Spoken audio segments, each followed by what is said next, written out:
మొన్న కేరళ, నిన్న తమిళనాడు, నేడు కర్ణాటక. దక్షిణాది రాష్ట్రాల్లో ఇప్పుడు గవర్నర్ వర్సెస్ రాష్ట్ర ప్రభుత్వాల మధ్య కోల్డ్ వార్ నడుస్తోంది. ఒకరి బాటలో ఒకరు అన్నట్టు రాష్ట్ర ప్రభుత్వాలు అందించిన ప్రసంగాలను గవర్నర్లు పక్కనబెట్టి తమ స్పీచ్ను లేదా సభ నుంచి వాకౌట్ చేయడం లాంటివి చేస్తున్నారు. తొలుత కేరళలో ప్రారంభించిన ఈ తంతు ఇటీవల తమిళనాడు, ప్రస్తుతం కర్ణాటకను తాకింది. అసలు గవర్నర్లకు రాష్ట్ర ప్రభుత్వాలకు మధ్య ఎందుకీ వైరం? దీనికి కారణం కేంద్ర ప్రభుత్వమా లేదా రాష్ట్ర ప్రభుత్వాల పనితీరా? ఇప్పుడు తెలుసుకునే ప్రయత్నం చేద్దాం.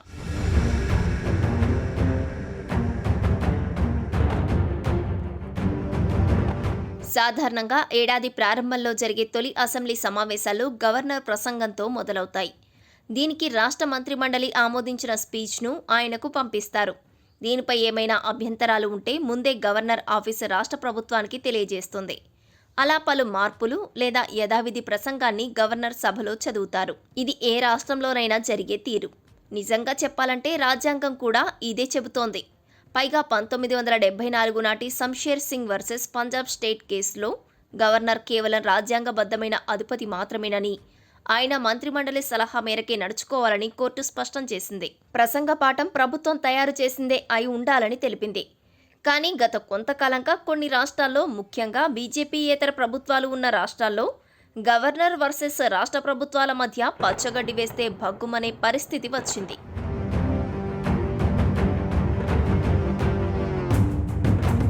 మరి ఈ పరిస్థితులు ఎందుకు వచ్చాయంటే రాష్ట్ర ప్రభుత్వాలు కేంద్రం తీరును తప్పుబట్టడమే అందుకు ప్రధాన కారణం.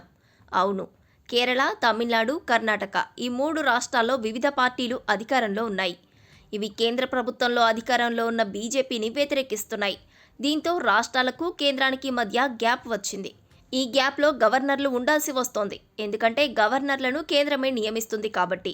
అప్పుడు రాష్ట్ర ప్రభుత్వం నేరుగా చేసే విమర్శలు, అంటే అసెంబ్లీ సమావేశాల్లో గవర్నర్ ప్రసంగాల్లో కేంద్రంపై ఆరోపణలు చేస్తే వాటిని చదవకపోవడం, అలాగే రాష్ట్ర ప్రభుత్వాలు కేంద్రానికి వ్యతిరేకంగా ప్రత్యేక బిల్లులు తీసుకొస్తే వాటిని ఆపడం లాంటివి చేస్తున్నారు.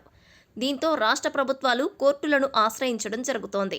ఆ తర్వాత ఇదో రాజకీయ చర్చగా మారుతోంది.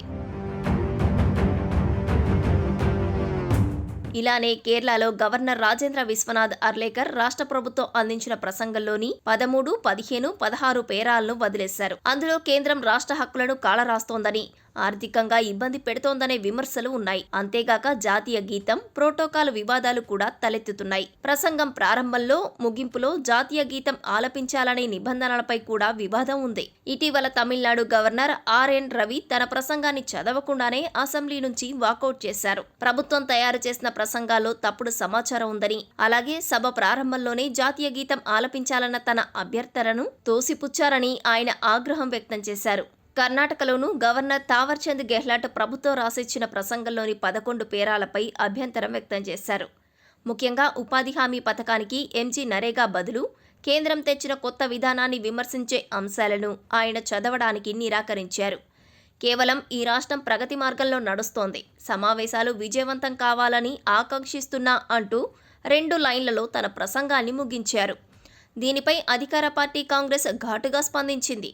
ఇలా రాష్ట్ర ప్రభుత్వాలు, గవర్నర్ల మధ్య ఇబ్బందులు తలెత్తుతూనే ఉన్నాయి.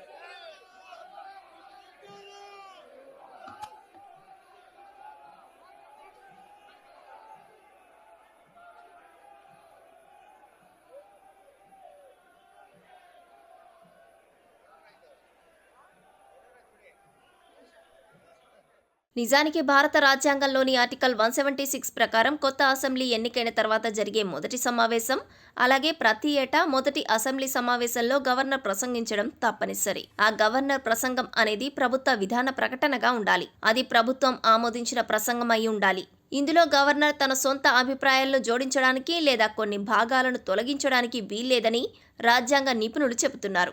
కానీ జరిగేది వేరు. ఇటీవల గవర్నర్లు తప్పుడు సమాచారాన్ని లేదా కేంద్రాన్ని వ్యక్తిగతంగా విమర్శించే అంశాలను చదవాల్సిన అవసరం లేదని వాదిస్తూ కొన్ని భాగాలను దాటవేస్తున్నారు.